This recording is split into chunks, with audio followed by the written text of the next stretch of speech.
Hey everyone, this is Bob Pulver with Elevate Your AIQ. We are at HR Tech 2025 here in Las Vegas. And this morning I have the pleasure of talking to Michael Flannery and Don Tomlinson from Daxtra. So welcome, guys. Thank you. Yeah, thanks for having us. Absolutely. How's the show going so far? It has been a great show. Really, just learning a lot. It's incredible every year to come to HR Tech and just see what changes and how much change happens year to year. Yeah, So it's been a lot of fun. yeah, for sure. No, I've had a lot of great conversations. Certainly want to talk to you guys about talent flow and some of the things that you're doing to advance your mission around agentic AI and pushing innovation within talent acquisition. And so, but why don't we start with just introductions? I know you guys have diverse, backgrounds, but you've come together to really, make an impact with Daxtra here. And so, why don't we start with you, Mike? Yeah. So Mike Flannery, I've been with Daxtra now for a little over 3 months. So just really excited to join the company. In the chief executive officer role. So have spent 20 plus years in the broader HR tech space, and really just excited to dig into the talent space. With a tool like Talent Flow and tenure that Daxtra has, we've got a lot of great assets to put together and go to market to help talent teams. Excellent. Yep. And Don Tomlinson, so CTO here at Daxtra. I've been here about 18 months, but I've spent all my career in HR technology. Started off at Connexa in the early 2000s and then part of IBM Smarter Workforce. Most recently, I came over from UKG where I ran talent management and talent acquisition for their product teams. Wow. Yep. Awesome.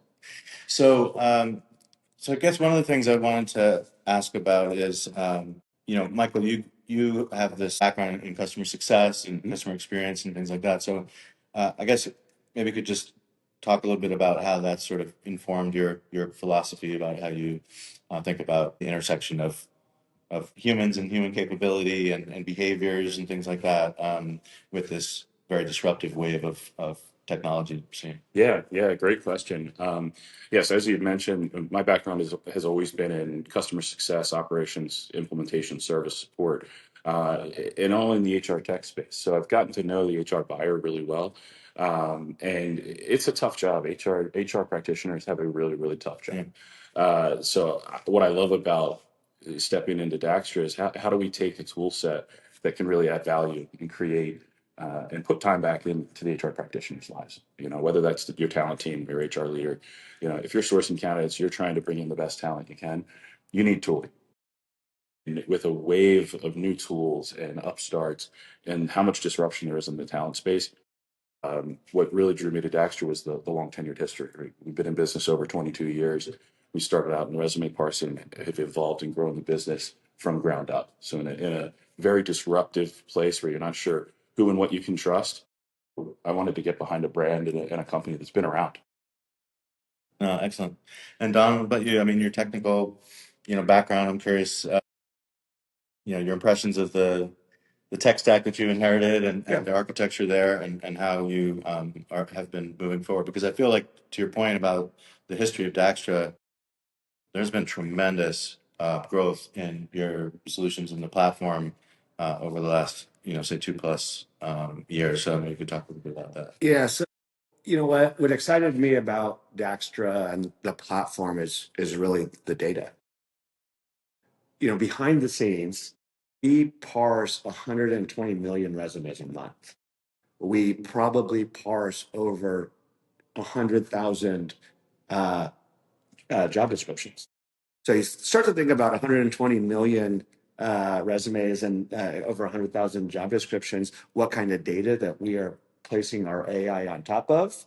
We're not trying to manufacture data. We're not trying to have to go find data sets to train models. We have the data. And so when you start thinking about you always hear garbage in, garbage out, right? Yeah. Well, we have the data that backs up the AI. And so when we place that on top of our engagement platform, now you can really start to understand, hey, here's what recruiters are dealing with. They're getting 300 resumes per job description or 500 resumes or 2,000. How are we going to help them solve the problem of now I got to find the needle in the haystack, which is literally what they do every single day. Yeah. No, it's really interesting. I was just thinking back. So Don and I had the shared IBM history a little bit. And I was thinking back to some of their the way they talk about big data, Yeah. and it wasn't just the volume, the variety, and the velocity, but the fourth V was veracity. Yeah. Like, can I trust the data that's being injected into, at the time it was earlier machine learning, Yep. the first generation of AI with IBM Watson. But it's amazing to see the evolution, but yet some of these things, some of the fundamentals are still so important to having like trustworthy Yeah. AI solutions built on that foundation of trusted data. Yeah. So it's interesting you say that because people ask me all the time, like, what should I be wary of? What can't I trust? And the main thing that I tell them is if you can't explain it, then don't trust it. Explainability, one of the things with AI that we've been able to do is we can now explain the why. Every single candidate or applicant that comes through, we give a match score to the job. Okay. And let's say that you're a 92 versus an 85. Why? Well, what AI is able to do is now we are able to explain why are you a 92? Why is this the best candidate for this job? And every single match summary is to that very candidate to job description, and that's something that we couldn't do before. And that's where I think AI becomes really powerful. Is this really the explainability of who we're recommending and why? Because now we can do it at scale. Yeah, I think that's really important as we think about, because I do spend a lot of time in the responsible AI space. And to your point, it's got to be trustworthy. It's got to be explainable. Can we observe the patterns that it's detecting, and can we rationalize, that these are the right Yeah. things to look for? I mean, anytime, you guys know this, anytime something is able to give a recruiter, for example, a stack rank or a score or whatever, it's going to invite some level of scrutiny from the responsible AI police. But yeah, I mean, I think you've got sensitive data, you've got people that are trying to make some tough decisions. We see a lot of homogeneity in resumes these days, in terms of AI assisted resume creation. It's a lot of everything starts to look alike. So you need to have those strong algorithms that help you in a decision support system. But we just have to fall short of obviously making the decision. Right. And we don't. That's not. Yep. That's one thing we don't want to automate. 100% agree. And so first of all, yes, there's so many AI generated resumes and job profiles, and that it's hard to determine who's the best fit going to be. But then once we're able to understand what that is, the data to support a decision, not make a decision. Yeah. We never want to make a decision on even if we know 100% this would not be a good hire. Yeah. It's still about giving the data to the recruiter so that they can make that determination. Recruiters have hard jobs. Yeah. And we want to, give them the data to be able to quickly make those decisions. But again, we don't want to make the decision for them. The other topic that I talk about a lot is like AI literacy and readiness. Do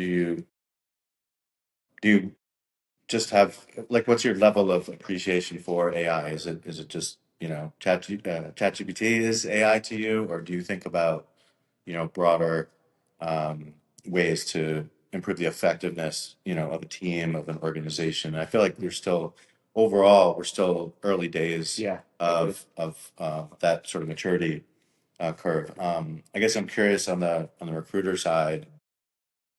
Do your clients, if they make you aware of this, do they talk to you about, is this the best way to train our employees to not outsource that final decision, to not just blindly trust that score of 92 or whatever? So I'm just curious. I'm not saying that's your responsibility, but I do hope that the ecosystem in general is sort of training everyone so that technology is not, people don't over rely on it, or go on. It's interesting when we think about, so with talent flow, we built agents into it. So we can screen, we can schedule, we can, ask adjacency questions to agents about candidates. But as we were developing it, it was one of the things we realized really quickly. We're never going to predict what you need an agent for. We're never going to predict what part of the workflow is most painful for recruiters and where do we need an agent's help. And so one of the differences that approaches we've taken is rather than predict the types of agents, we're building an agent marketplace where recruitment teams, talent acquisition teams can build their own agents. Okay. Okay. So now that goes to your question is where do the guardrails start? Yeah. Because that could be, for a lot of teams, that can be really powerful because now I know exactly where my pain points are, which might be different than your pain points. We can build the agent to help with that. But now how do, as providers of that platform, build out the guardrails to protect the team so that they're not getting themselves in trouble. Yeah. And the balance there, it's tricky. Yeah. You want to be able to provide the tooling, but in the background, they need to make sure that we have the compliance and we're being biased, taking out of the biases of decisions and so forth. So it's a tricky part to be in. As a provider of those capabilities. And I think where we're trying to help our customers and prospective customers is how do they use our tool set and others to solve bigger problems with AI, not smaller problems, right? And right now, everybody has sort of an AI edict to insert AI somewhere, right? No one knows where or how. So we solve small problems with, this piece or that piece. Our goal is to help solve the bigger strategy. How do you leverage your biggest asset as an organization, which is your data?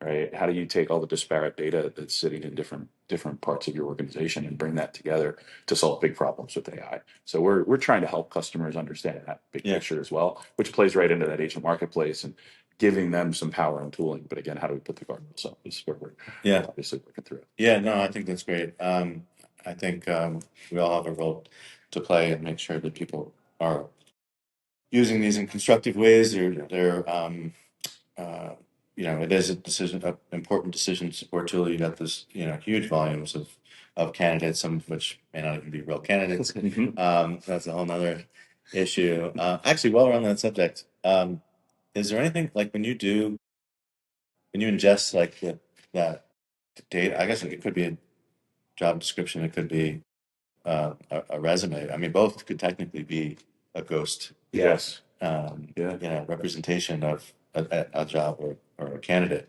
How does that work? I mean, are there any indicators that would help raise those flags, or is that not really part of what you? Yeah, and so that's really why the screening is so important.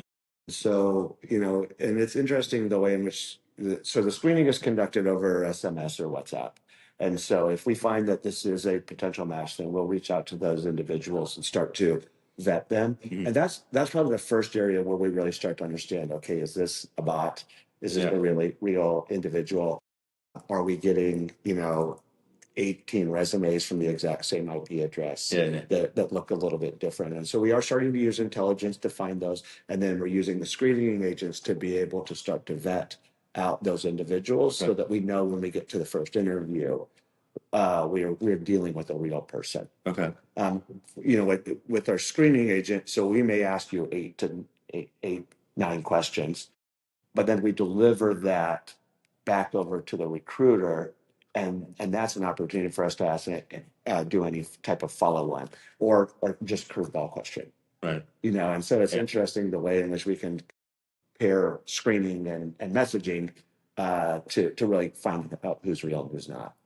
When you say the screening, I just want to be clear. Is this more like in a high volume hiring situation where it's just sort of knockout kind of questions, or is it the actual like recruiter phone screen kind of dialogue? It's more of the first where they are doing the knockout questions, and then we look at the delta between the resume and the job description. So every person who's screened has a different screening experience. Okay.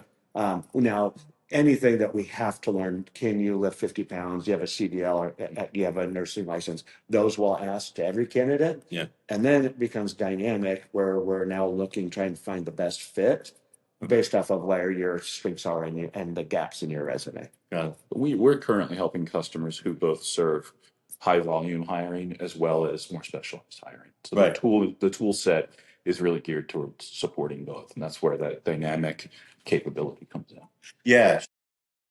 I didn't mean to imply hiring who's your No. Sorry. Yeah, for sure. And then, so the talent flow, I mean, it seems like that's pretty disruptive to probably half the exhibitors on the. We're hoping so. Right? We certainly are hoping so. Yeah, I mean, these are such important tasks that I think it's tough to get right. I think having that integrated, sort of template set up, it really helps to streamline some things. So I imagine, I imagine you start to integrate further and become a much more important, fundamental component of a talent acquisition tech stack. And I mean, you're able to go into help with talent rediscovery and stuff like that too, right? Exactly. No matter where that candidate did. Yeah, Exactly. and that's where we, to Mike's point earlier about using all of your own data. You just think about how many people have applied into your organization, and the amount of rich data that those organizations have today that they can't do anything with. Yeah. And so just being able to post a job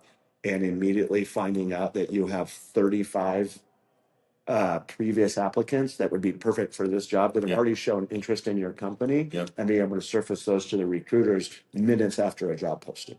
That's where we really see a lot of power in utilizing your own data. Yeah. No, excellent. Well, I really appreciate you guys coming by and having this conversation. Really exciting stuff. Congrats. Thank you. Congrats on the new role. Thank you. Congrats on Thank the you very talent much. flow. Yeah. And really appreciate it. Thanks everyone for listening. Appreciate it. Thanks everyone.